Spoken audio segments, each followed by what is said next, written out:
For bloody brilliant games, I'm Sam. Welcome to 2021, a happy new year to you, and these are the week's headlines.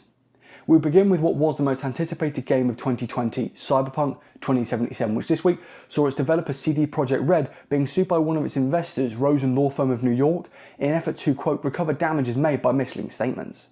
According to the lawsuit, CD Projekt Red, quote, failed to disclose that Cyberpunk 2077 was virtually unplayable on the last generation Xbox or PlayStation systems due to an enormous number of bugs. 2. As a result, Sony would remove Cyberpunk 2077 from the PlayStation Store, and Sony, Microsoft and CD Projekt would be forced to offer full refunds for the game.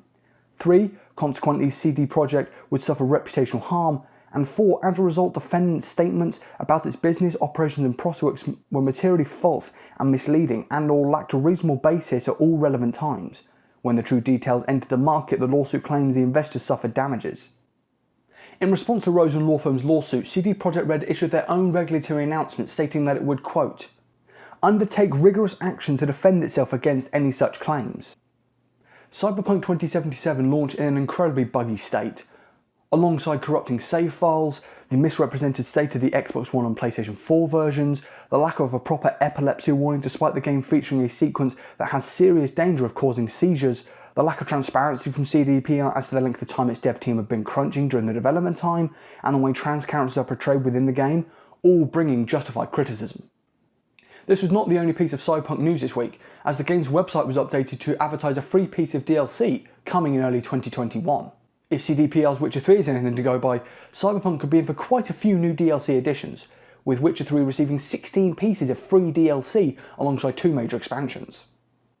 Next we have news from Tekken and PlatinumGames director Hideki Kamiya, who in an interview with Japanese publication Famitsu reaffirmed a statement he made in early 2020 by once again confirming that Bayonetta 3 is still in development.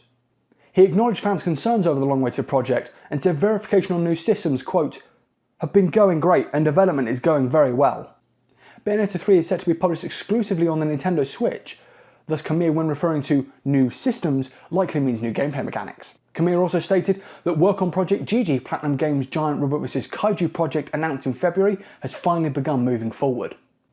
An update now from 343 Industries on the progress of Halo Infinite. In the holiday post, Neil Harrison, Director of Art Management at 343, stated on the reaction to the Halo Infinite gameplay footage published in late July 2020, which many saw as underwhelming given the supposed power of the Xbox Series X, quote, much of the feedback we heard from the community aligned with our own views and what we were already committed to doing around things like indirect lighting, material response, foliage and tree rendering, clouds, level of detail transitions and character fidelity. He went on to say that the feedback was humbling and pushed us to look for additional opportunities for improvement.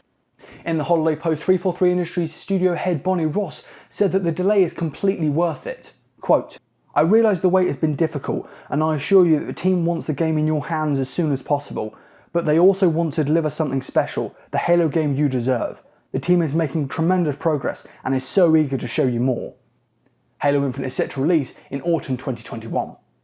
Next we have some concerning news surrounding Star Citizen single-player spin-off Squadron 42, being developed by Roberts Space Industries, the creators of Star Citizen.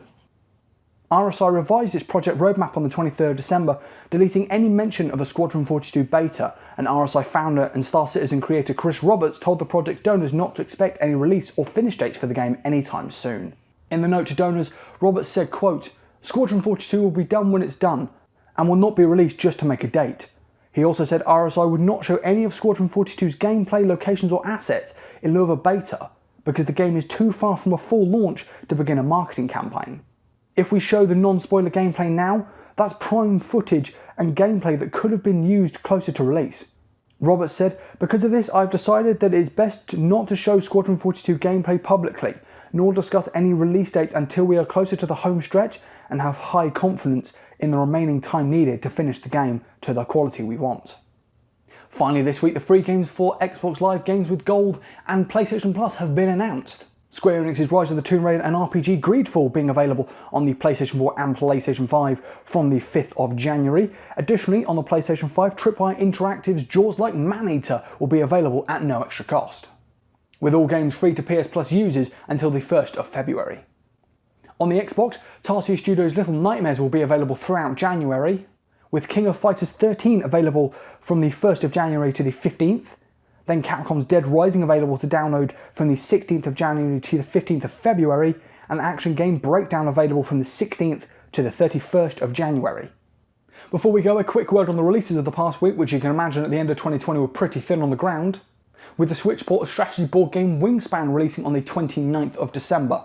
And while the Switch port was unable to match the 85% aggregated score on Metacritic of the PC version, it still received a respectable 80%, with scores varying from a perfect score from digitally downloaded to 8.3 from Nintendo Life and 3 out of 5 stars from outlet The Gamer. With all that, we've reached the end of this week's show.